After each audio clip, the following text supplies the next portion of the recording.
What's up, guys? Got part 3 of the 5 here for Super Shredded. Editor came in, had a question you guys, I guess, were asking. How to break plateaus? How do you really train your weak points? And it couldn't be a better question. There's so many people that go in there, they do the same thing over and over again. They don't identify what the problem is at hand. They just figure it's going to work out in whatever matrix they're doing. They keep doing the same thing, expecting different results.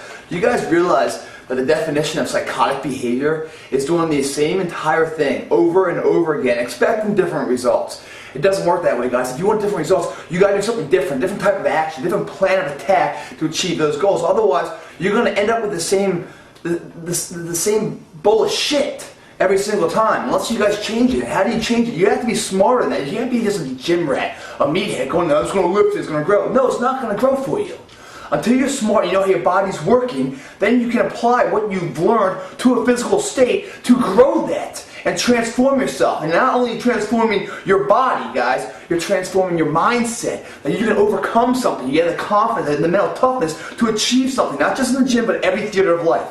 I can't go into as depth as I want to on these topics because I only have so much time, but on my site, man, go to my site. There's probably 30 minutes, 20 to 30 minute definition video blog like this on every single one of these points, but I'm going to as fast as I can, so try to keep up. Okay, you guys have to first understand your body. Your body, the Darwinism, the survival of fittest nature of your body, the main function is survival, meaning it doesn't understand that we're just trying to target just the bicep on a curl. You know, we're going to really strain that one muscle because we're trying to grow. It doesn't quite get that. It says, why are we just using the bicep when I had the back and legs? I use all these other points to get the body up. Because your body's function is make it most efficient as possible. It likes to survive. It likes to be a little fat. It likes to have carbs in our system. This depleted state where physically we look great, you know, isn't really that important to the body's functionality of survival. So what's great for the body isn't necessarily great for our goals, even though what's most efficient. And the other thing about your body is that when you do the same thing over and over again, which is why you get to a plateau, is that your body will find a more efficient way to do that same exercise. Believe it or not, your body is smarter than you think it is. It will go through the same routine, knowing what the routine is, reserve energy, and actually format it so it's easier, meaning you can actually grow it, meaning you can lift more weight, but your body will never really grow. It's just used to the system. It's like actors that are in theater, you know. It's the same thing, or someone that does a show that's the same thing over and over again. It's just, after a while, it's just a rehearsal. We're not using their brain and to really evaluate the situation and apply what they've learned to make the best actions on hand. It's just that they know what's going to happen, so they keep on going. Well, that whole system and everything else is good for the body, but really bad for our end results. Because if we really want to grow, we have to shock the system up, meaning we have to force it to adapt to new situations. If you go through every single day the same exact way, right, you're going to get very comfortable in that. That comfort zone really is your danger zone, because your true potential, what you can be, is never going to be achieved because you're not challenged. Your potential will ride out comfortable to the highest level of competition within your surrounding. An example of this would be like two people, right? Let's say they're brothers and they're twins and they have the same genetic DNA. One brother stays in town, small town USA, and lives a different life. The other guy gets out and explores, and he starts traveling. The guy that gets out and explores, right, what's going to happen is he's going to be in a situation where he's like the baddest of the bad. You know, he's the top dog. You know, and he's going to cruise for those spots of life. But then you're going to get other portions of life where he isn't. He's a small man on the totem pole, where he has to really up his game to even survive. Well, that shock, that forcing and changing that situation, forces him to evaluate what his strengths and weaknesses are, so he can apply effort into what his weaknesses are to grow that chain, that weak link, improving so the chain of life is stronger.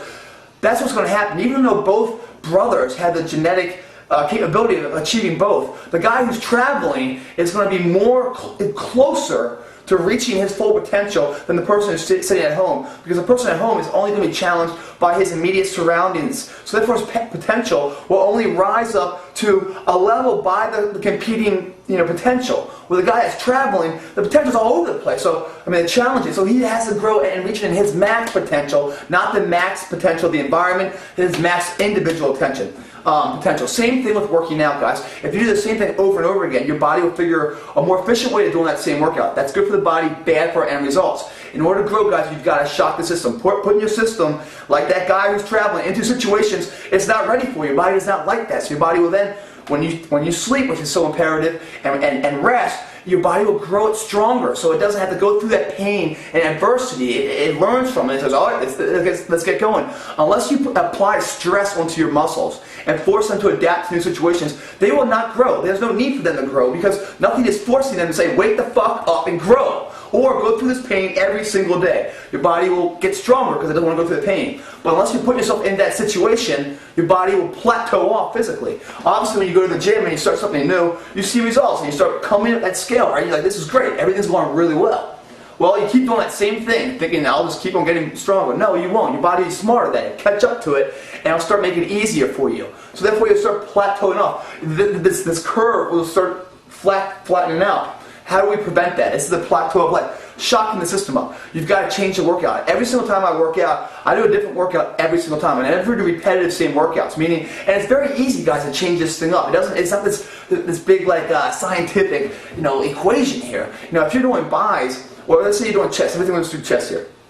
So you got 6 major lifts in the chest. To grow the thickness is all your presses, and to grow the width is all your flies. 3 areas. You have your upper, middle, and lower. So therefore, 3 times 2 is 6, being 3 for building the thickness of the chest, and then 3 for the width of the chest, being the upper, the middle, the lower. Now those can be achieved with a bench press, right? With a bar, or just change it to dumbbells, or change it to hammer strength, or your cable systems. All working the same fundamental muscle group, but in a different way. So that's enough change of the workout. Or the order of which, if you're doing a flat press to incline press to a decline press, and then going, you flat fly to incline fly, decline fly. Change the order up. Go flat press fly, and then incline, press fly. Just the order of which can change it too. Also, your grip placement on the bar can change it up too. It's very small things, guys. We're all very close to success. We just need one small tweak to really make it happen. And those small tweaks could be your grip placement. Instead of being real close, which is working more the inner part of the chest, we pop it out wide. And instead of going heavy some days, maybe we're just going to go light. Keep it at the reps, like 30 reps every single set. That's going to change it up too. There's a lot of ways to change it up. If you guys go in there, you do your standard pyramid up and weight, down and reps, 4 sets, and you're doing the same routine, the same pattern, you're going to hit plateaus every single time, man. Within a month or two, boom, you're going to flatline. You've got to change it up if you really want the growth. And you also want to change it up just to break the monotony up. Because the gym it can get very boring, guys. You've got to always keep it interesting, keep that spark of life, alive.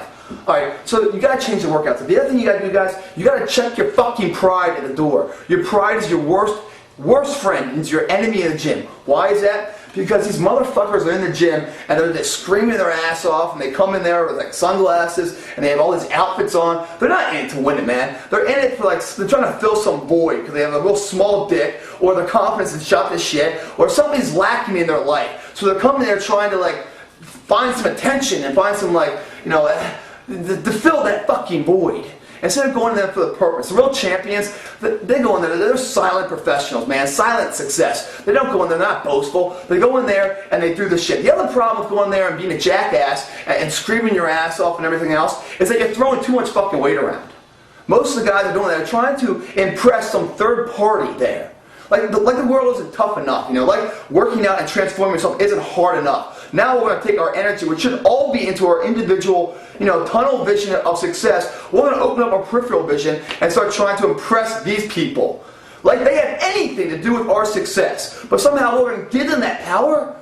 Are you out of your mind? And then you start throwing bad weight around, heavy weight, and you're throwing bad form, put momentum into the workout. And when you put momentum into your lift, you're taking away the efficiency of the targeted muscle range you're trying to go for. So if you're doing a curl and you're throwing your hips into it, halfway that first range of the motion of the curl, we're not even working our biceps, are we? No. We're working our fucking ego and our pride, guys. Check that thing at the door, because not only are you going to miss out on the effectiveness of your workout because you're trying to, make these other people think you're more than you are, but what's going to really happen is you're going to get injured. And how great do you look to them too when you just threw your back out and you're like, and then you go outside and you can't come back into the gym for a couple of weeks, if not a month or so, because you got to repair that injury, and you start whittling away, and someone goes like, man, are you sick or something? Why are you all small like and everything else? That worked out real well trying to impress those people. Check your pride at the door, guys. The other thing is that you don't need a lot of weight to feel the burn. And this is the third part. So the first thing is you got to change your workout up and shock the system. The second part is you got to check your pride at the door. Third part is proper form, guys. It's so imperative. what I mean by proper form is a lot of people are like, all right, weak point training, right? You know, like, and this is a problem I had when I was growing up. Like, my shoulders were rolled forward, right? So when I was pressing, I was kind of like pressing like this. The stress of the weight was going to my shoulders and not my chest. So what was happening is my shoulders were getting great development, my chest was lacking. A weak point, it wasn't the symmetric nature, it wasn't there. So I was like, man, what am I doing wrong here? What am I doing wrong here? I can't feel it in my chest. Why can't I feel it in my chest? Because my form's all off. I did this for years, seriously. And how did I break that form? Well, there's a million machines out there, you know, and everyone's going to hit you differently. Like, some people, dumbbells might really work for them. Some people are just barbells. Some people are hammer strength. Some people machines. Some people like to do body weight stuff before they go into like a heavier workout. It's like Baskin Robbins, man. It's 31 flavors because there's a different people out there. Everyone has an individual, you know, fingerprint. Same with working out. Your body's going to react differently. What I do than what Joe does, or what Matt does, or what Kelly does. You know, everyone's going to react differently. You've got to find your own spice of life. You can't learn this education, the body language, without going to the gym and trial and error. You know, what I say by body language, your body has a language of its own, and the faster you can learn that and learn how your body's working and get in sync with it, the faster it's telling you what it wants to do. It's telling you, hey man, don't work me today. I'm just too tired. You're overtraining me, or I need more food, or this or that. It has a language of its own. If we can learn that language and apply what we know education-wise on how the body works, combine those efforts and back end it with desire, we're going to achieve any goal we want.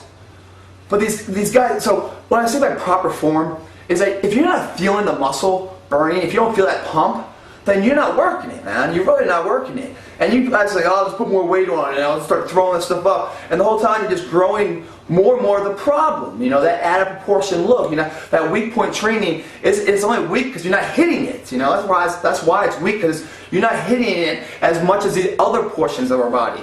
So how do we mitigate that? How do we find that out? We get down to stupid simple. We strip the weight out of it, guys. Get down to just a light form.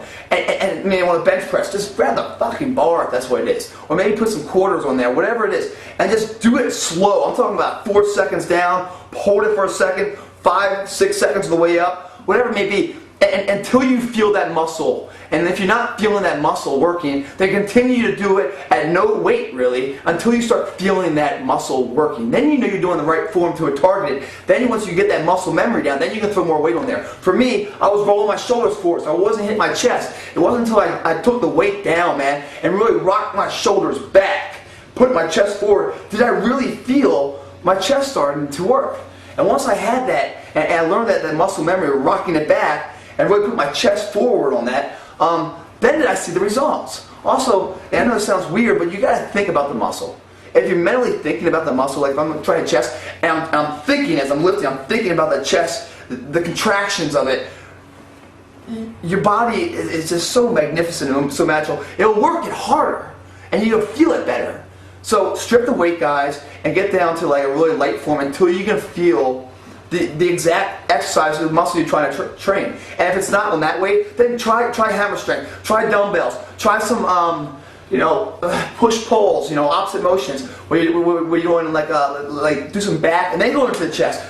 Keep changing it up at a lightweight until you can figure out what it is. Also, if you're a weak point training, your workout cycle, like for me, I go chest, back, shoulders, arms, legs. It's a 5-day split. I go right back into chest the next day, being stable. I don't take a day off. They happen on their own. I don't plan a day off, but the frequency is about a week. Something come up with work and I can't get to the gym. But if my chest is my weak point area, I'll start with chest, right? I'll go chest, back, and then I'll go back to chest again, and then I'll go into arms, shoulders, legs, and then so I'm hitting chest twice in the rotation of the cycle of my whole body being worked. And the first time I lift it, I'll go a heavier lift, the rep counts 10 and under. The second rotation around that's all light, when my rep count is 25 plus each set, same kind of workout. Always changing the workout up though, but slightly, like the small variations. So I'm trying to go as fast as I can here, guys. I'm sorry. But, all right, so in order to break these plateaus and these weak point trainings, the other thing, guys, that pride I was telling you about, the other thing that pride's going to do for you, it's going to enhance weak point training, because what you're going to do, you want to feel a sense of ownership, a placement in the gym when you go into the gym that day. So what does everybody do? They start with their strongest muscle. What makes them look like the most bang for the buck? Makes them look like King Kong, the motherfucker. So that's what they're going to do every time they go in there. They go with their strength, just so they sit the bar of everybody out there that know, hey, this motherfucker's here. He can actually do this shit. You know, so they have this sense of accomplishment that they're started off good. Well, if you keep doing that, then your strongest muscle is always going to grow. Your most rested time, you're going to put all that effort when it's totally rested into your strongest attribute. Well, that's not growing a symmetric body. And if you do that shit in life, you're not growing a symmetric frame of reference in your mindset. Go in there and start with your weakest stuff, your weakest point. Really exhaust that, and then go into your strengths, guys. Don't worry about these other people around there.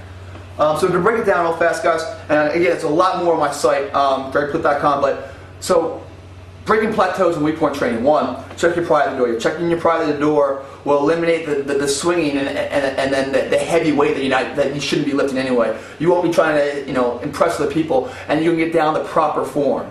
Proper form is key. And if you're not feeling the proper form, you're not feeling that muscle activating, then strip the weight down, go light until you can feel it. Maybe the bench press isn't for you. Maybe you're just the type of guy that doesn't really respond to the bench press. Maybe for you it's a Cybex machine or something like that, or doing dumbbells, whatever it may be. I don't know, but you're gonna find that out, and then you find the muscle, the ones that are like golden nuggets. The ones that really enhance whatever muscle group you're going for, and you start making this journal, guys, and start reading.